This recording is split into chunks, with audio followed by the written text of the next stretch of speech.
agradecer a Deus pela vida da Gabriela. Deus esteja abençoando sua vida, sua família. Vamos abrir a palavra do Senhor em Mateus capítulo 10, versículo 34 a 42, dando a sequência das exposições neste livro tão maravilhoso, o Evangelho do Rei, o Evangelho de Mateus. Estaremos encerrando agora o capítulo 10 nesta exposição. E iremos falar sobre a paz e a espada. Eu convido os irmãos a se colocarem em pé para que possamos ler esse texto.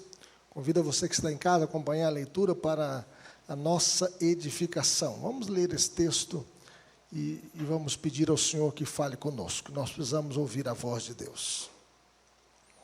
Diz assim a palavra do Senhor: não penseis que vim trazer paz à terra. Não vim trazer paz, mas espada.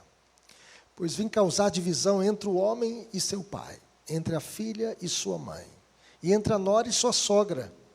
Assim, os inimigos do homem serão os da sua própria casa. Quem ama seu pai ou sua mãe mais do que a mim, não é digno de mim. Quem ama seu filho ou sua filha mais do que a mim, não é digno de mim. E quem não toma a sua cruz e vem após mim, não é digno de mim. Quem acha a sua vida, perdê-la-á. Quem, todavia, perde a vida por minha causa, achá-la. Quem vos recebe, a mim me recebe. E quem me recebe, recebe aquele que me enviou. Quem recebe um profeta no caráter de profeta, receberá o galardão de profeta. Quem recebe um justo no caráter de justo, receberá o galardão de justo. E quem der a beber, ainda que seja um copo de água fria, a um desses pequeninos, por ser este meu discípulo, em verdade vos digo que de modo algum perderá o seu galardão. Oremos. Pai querido, fale conosco por meio da Tua palavra, que a Tua palavra possa encontrar guarida em nossos corações. Ilumina a nossa mente para que possamos entendê-la e guardá-la no mais profundo do nosso ser. No nome de Jesus, para a glória de Jesus. Amém. Podeis assentar. Com base em Isaías 9:6, em outras passagens também do Antigo Testamento, Jesus é chamado de o príncipe da paz. Jesus é o príncipe da paz. E a mensagem dos anjos na noite de Natal em Belém também anunciava a paz. Glória a Deus nas maiores alturas e paz na terra entre os homens, a quem Ele quer bem. O Senhor Jesus é o príncipe da paz e quando Ele nasceu, os anjos anunciaram a paz. No sermão do monte, os discípulos são chamados felizes por serem promotores e portadores da paz. Bem-aventurados os pacificadores, porque eles serão chamados filhos de Deus. A toda pessoa que adere a Jesus, o Senhor quer dar paz, quer conceder a paz, uma paz verdadeira que o mundo não pode dar. Jesus disse para os seus discípulos: deixe-vos a paz, a minha paz vos dou, não vou-la dou como a dá ao mundo. Não se turbe o vosso coração, nem se atemorize. Essas afirmações sucedem-se por todo o Novo Testamento. A palavra paz encontra-se no Novo Testamento em torno de 100 vezes. Eirene, paz. Deus deseja paz. Como é possível, porém, que agora, de repente, Jesus não pronuncia mais a palavra paz, mas espada? Ele diz: eu não vim trazer paz, eu vim trazer a espada. E como nós devemos entender esta afirmação? Eu não vim trazer paz, mas eu vim trazer a espada. O Rei da Paz também traz a espada. À primeira vista, essas palavras parecem contradizer outras partes do Novo Testamento que vinculam a vinda de Cristo com a paz e a boa vontade entre os homens. Glória a Deus das maiores alturas e paz na terra entre os homens, a quem Ele quer bem. Porém, não há uma contradição. Embora Jesus seja o príncipe da paz, o mundo rejeitará tão violentamente a Ele e o seu reino, que os homens e as mulheres se dividirão em relação a Ele. Uns vão viver na luz e outros vão viver na escuridão. Uns vão viver em comunhão com Deus e outros vão viver no reino das trevas. E a grande ideia desta passagem é que a comunhão com Cristo pode causar divisão até mesmo da família, mas a recompensa será grande. E aqui nós aprendemos algumas verdades sobre o preço do discipulado. Em primeiro lugar, que ser discípulo de Cristo é estar disposto a sofrer por Ele. Vamos dizer isso comigo? Ser discípulo de Cristo é estar disposto a sofrer por Ele. Você está disposto a sofrer por Cristo? Jesus diz, não penseis que vim trazer paz à terra. Não vim trazer paz, mas espada, pois vim causar divisão entre o homem e seu pai, entre a filha e sua mãe, entre a nora e sua sogra. Assim os inimigos do homem serão os da sua própria carne. O lugar mais difícil de ser crente é dentro do lar, dentro de casa, porque as pessoas nos conhecem, nós conhecemos as pessoas. E aqui nós podemos ver que ser cristão não é viver numa zona de conforto, mas numa zona de conflito espiritual. O mundo que nós vivemos é um mundo caído, um mundo rebelado contra Deus, de corações endurecidos contra Deus. E Cristo não veio trazer a paz, Ele veio trazer a espada. O que Ele não quis dizer aqui? Que Ele não veio trazer nenhum tipo de paz, porque uma vez que em Cristo nós temos paz com Deus, a Bíblia diz que justificados, pois mediante a fé nós temos paz com Deus, nós temos paz com Deus. E por consequência, quando nós temos paz com Deus, nós temos também paz com os nossos semelhantes. A paz universal será uma questão final na segunda vinda de Cristo. Mas na primeira vinda, o Senhor Jesus trouxe uma espada entre os homens. Em sua primeira vinda, Cristo não veio para inaugurar imediatamente a era messiânica de paz e prosperidade. Ele não veio resolver todos os problemas deste mundo na sua primeira vinda. Ele não veio trazer uma mensagem do hippie, paz e amor. Ele veio trazer a espada. Eu não vim trazer paz, eu vim trazer espada. O que ele não quis dizer com isto? Ele não veio fundar uma religião da foice e do martelo. Ele não veio fundar uma religião na violência. Ele não quis dizer que nós deveríamos nos armar e fazer uma cruzada contra os infiéis, contra os descrentes.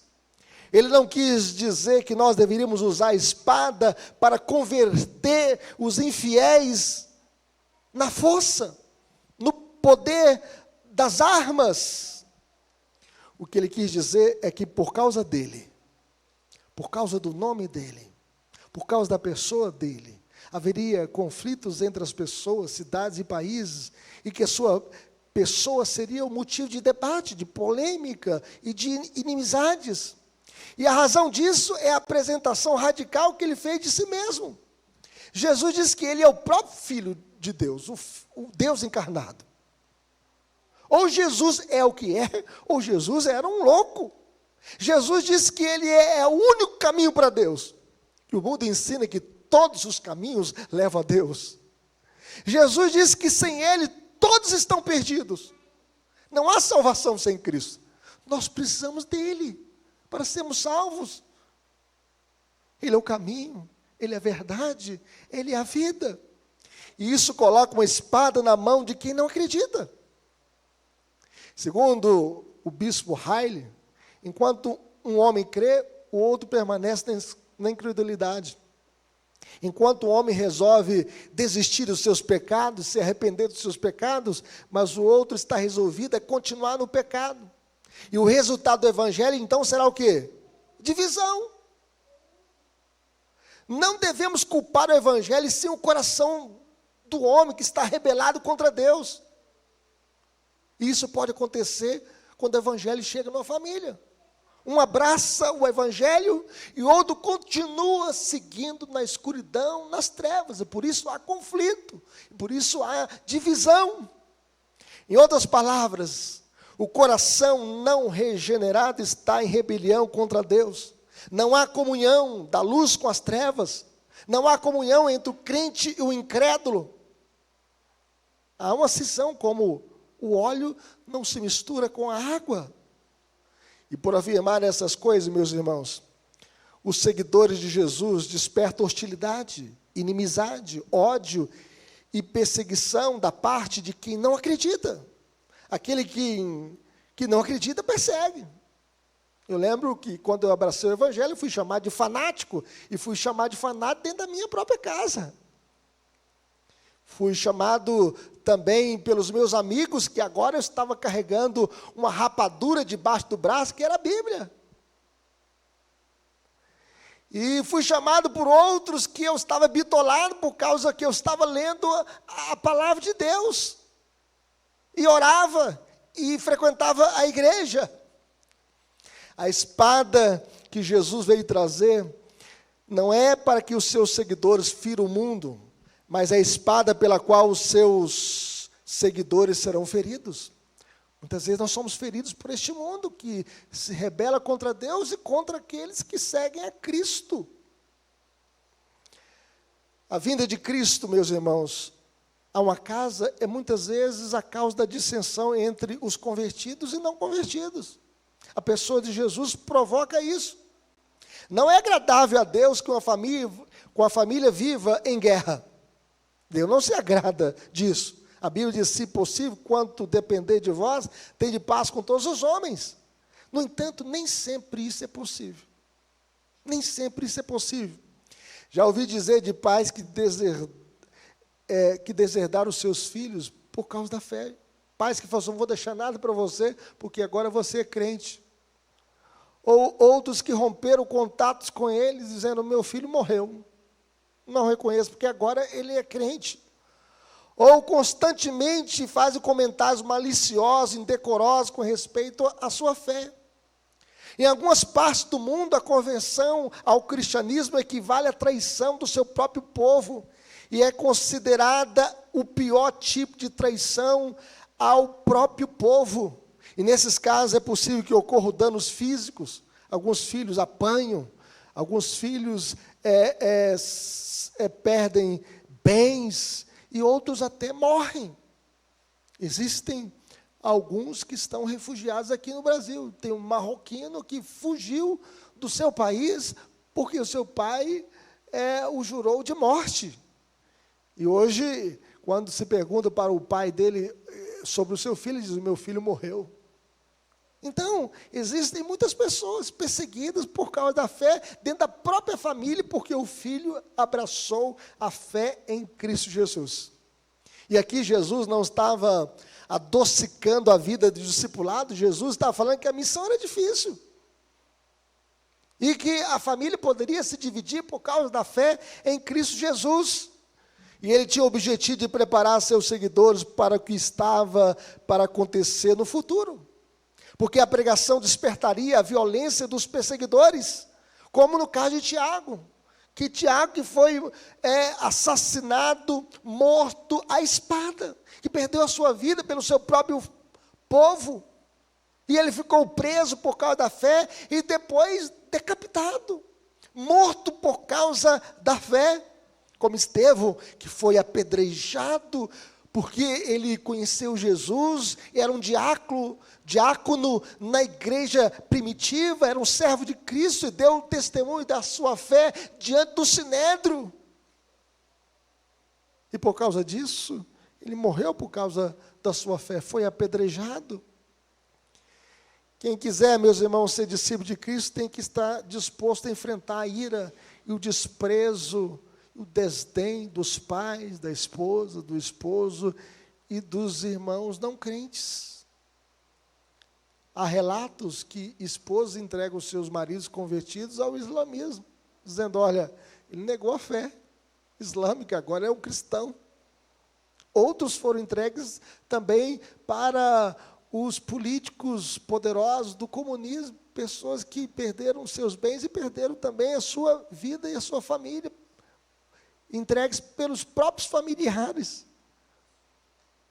Você está disposto a servir a Cristo, a enfrentar a ira dos homens por causa do amor a Cristo que você tem? As lutas, as perseguições, o desprezo, o desdém.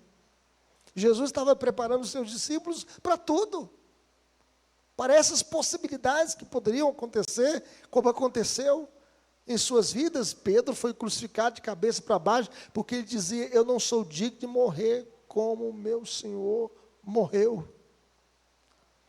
Mas em segundo lugar, meus irmãos, o discípulo de Cristo deve amá-lo acima de tudo. Veja o que diz o verso 37 até o 39. Vamos ler comigo essa passagem? Diz assim o texto. Pode aparecer na tela aí? Diz assim: quem ama seu pai ou sua mãe mais do que a mim, não é digno de mim. Quem ama seu filho ou sua filha mais do que a mim, não é digno de mim.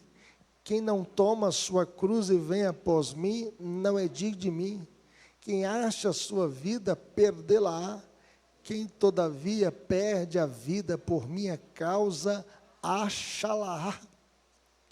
Demonstrar fidelidade a Cristo nunca será fácil nem popular.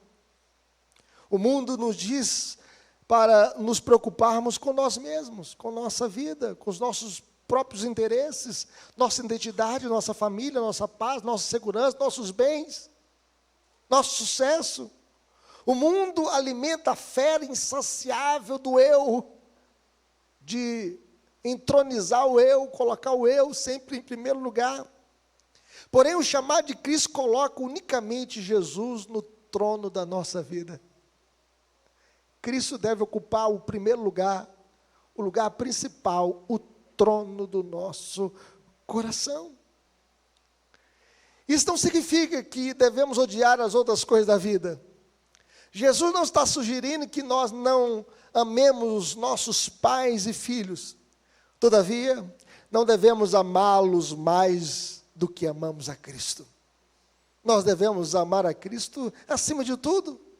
Os filhos devem amar aos seus pais e os pais devem amar aos seus filhos, mas se os amarem mais do que a Cristo, são indignos de Cristo.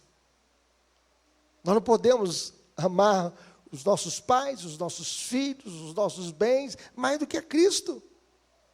Não há maior mal que possamos fazer para uma pessoa, senão o de amar essa pessoa mais do que a Deus.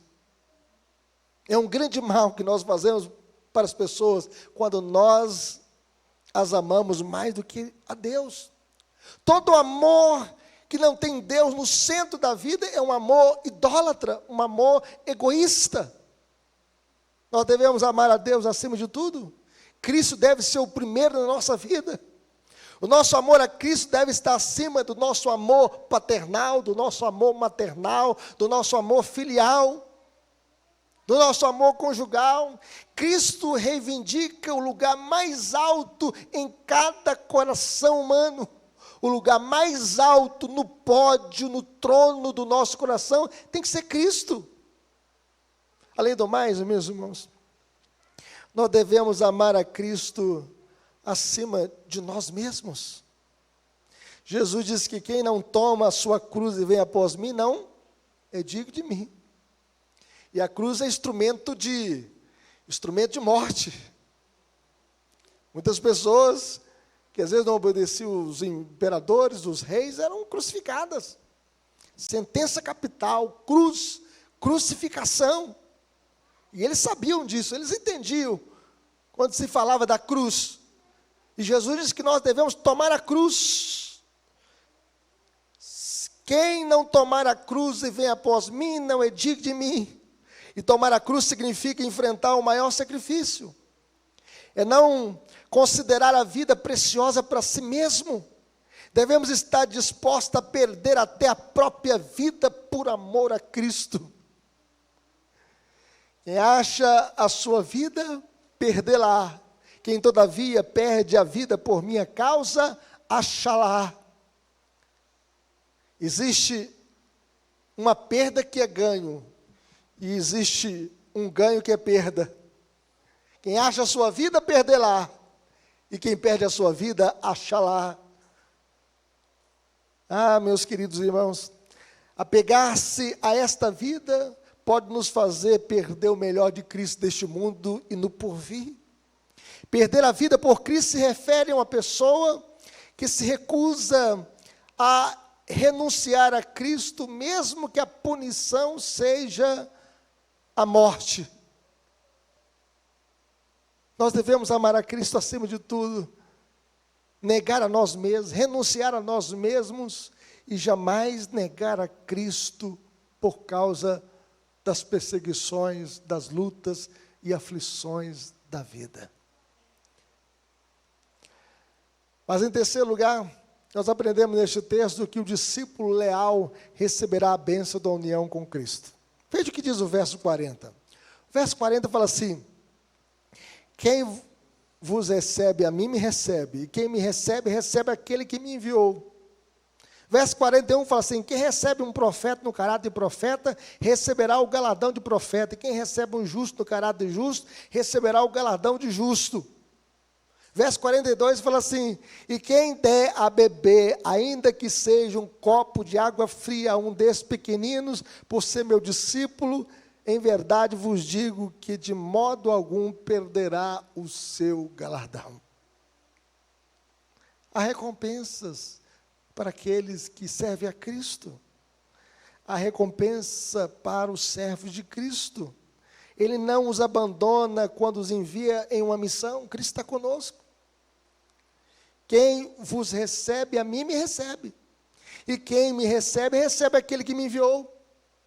Aqueles que recebem os discípulos de Jesus receberiam grandes recompensas. Os ministros de Cristo não trabalharão em vão. Aqueles que recebem aos discípulos, recebem a Jesus, e aqueles que recebem a Jesus, recebem ao Pai que o enviou. Então, receber um discípulo de Jesus é receber a Cristo, e receber a Cristo é receber o Pai que o enviou. Que grande bênção! Que grande bênção! Porque Deus estava em Cristo reconciliando consigo o mundo. A proclamação do Evangelho leva as pessoas a Cristo, a receber a maior bênção do mundo, a bênção da salvação, a bênção do perdão, a bênção da reconciliação com Cristo. E com Cristo, elas voltam a ter comunhão com o próprio Deus, a ter harmonia com Deus. Por isso, vale a pena anunciar o Evangelho, pregar o Evangelho, porque quem recebe um discípulo de Cristo, recebe o próprio Cristo, o Salvador. Aquele que recebe a mensagem do mensageiro, recebe a Cristo, o Salvador. Mas vejam bem, que aqueles que recebem os enviados de Deus, receberão um galardão semelhante ao dos enviados. Veja bem, quem recebe um profeta no caráter de profeta, e aqui o profeta é o pregador, é o mensageiro, receberá o galardão de profeta. Quem recebe um justo no caráter de justo, receberá o galardão de justo. Em outras palavras, aqueles que apoiam um pregador na sua missão da pregação, receberão o galardão do profeta. Olha que bênção! Quem apoia um justo no cumprimento de sua missão, receberá a recompensa de um justo. Segundo Spurgeon, apoiar a causa e o caráter dos homens de bem é ser contado com eles na perspectiva de Deus. Na perspectiva de Deus. Veja bem que a saúde espiritual da igreja depende de ouvir os pregadores da palavra. Qual o valor de um profeta de Deus, de um pregador de Deus, de um pastor de Deus, para a vida da igreja e para a vida da sociedade? Já pensou se nós não conhecêssemos o Evangelho? Não conhecêssemos a mensagem do Evangelho? Estaríamos adorando outros deuses? Muitos de nós estaríamos na macumbaria, na feitiçaria, outros nas drogas, nas baladas, nas noitadas, outros nas orgias, longe de Deus. Veja a importância da gente apoiar as missões, os missionários, os pregadores, os obreiros de Deus, no cumprimento da sua missão. Qual é a tarefa da igreja, meus irmãos? É ouvir os pregadores da igreja, orar por eles e apoiá-los. Nós devemos apoiar aqueles que servem na igreja, tanto no departamento adulto, quanto no departamento infantil. Que bênção é este apoio que a gente tem que dar aos pregadores da palavra do Senhor. É por isso que Charles Spurgeon disse à sua igreja: no dia que vocês deixarem de orar por mim, me avisem, porque eu deixo de ser pastor de vocês. Nós precisamos estar orando pelos obreiros,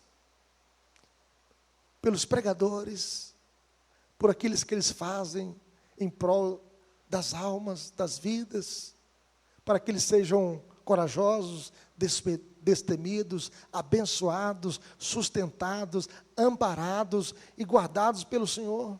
A igreja deve ouvir, deve orar e deve apoiar os mensageiros do Senhor. Aqueles que cuidam dos enviados de Cristo não perderão o seu galardão. É por isso que Jesus diz: quem dera beber, ainda que seja um copo de água fria, a um desses pequeninos, por ser este meu discípulo, em verdade vos digo que de modo algum perderá o seu galardão. Dar um copo de água fria, meus irmãos, era um ato importante de hospitalidade e cortesia. Eu lembro que eu ia visitar as casas em Norte de Minas, num lugar chamado Córrego de Areia. Eu entrava nas casas e me dava um copo de água. A água estava meio branca assim, sabe? Mas eu tomava e matava a minha sede. Nem morri por causa disso, a água não estava contaminada. Mas tomava aquela água e agradecia a Deus. E eu citava esse versículo: quem der de beber, ainda que seja um copo de água fria, um desses pequeninos, por ser este seu discípulo, em verdade vos digo que de modo algum perderá o seu galardão. O menor ato de serviço ao menor discípulo de Cristo será recompensado como se tivesse sido prestado ao próprio Cristo. Nós devemos apoiar aqueles que servem a Cristo.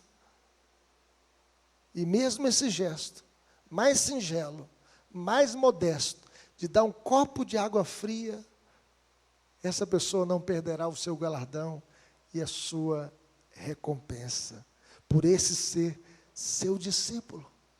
O Senhor Jesus sabe recompensar o seu povo, e que os discípulos deveriam entender que eles teriam galardões, que eles teriam recompensas, e que Deus não fica devendo nada a ninguém, e que além do maior presente que nós temos, a maior bênção que nós temos, a vida eterna, o perdão dos pecados, a salvação eterna, Deus ainda sabe recompensar os seus com galardões.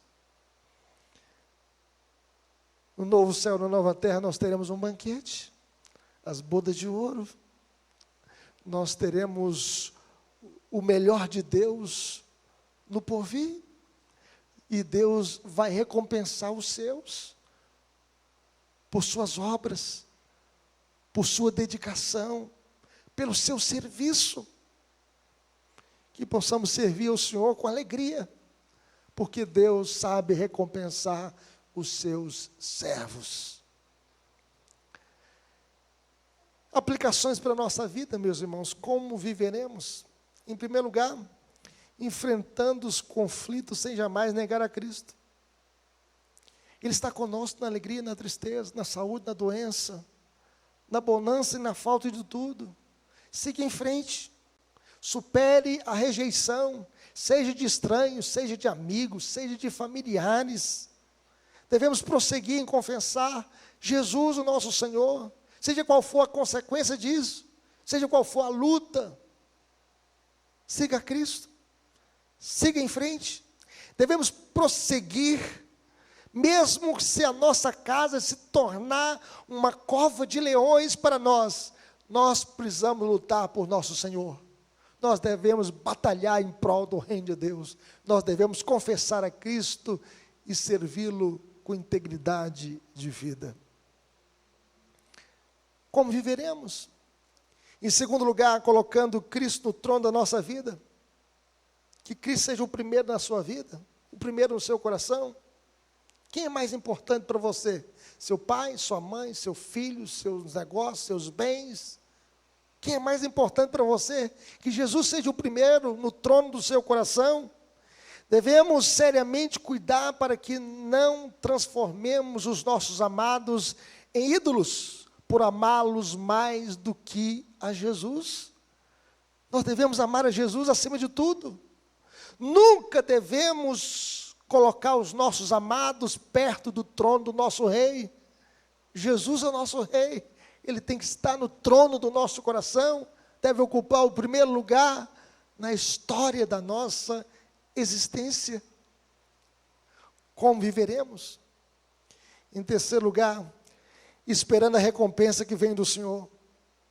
Pela graça de Deus, os galardões nos aguardam por nossa lealdade em servir como discípulos voluntários de Cristo, como obreiros no reino de Deus, como servos e servas de Cristo.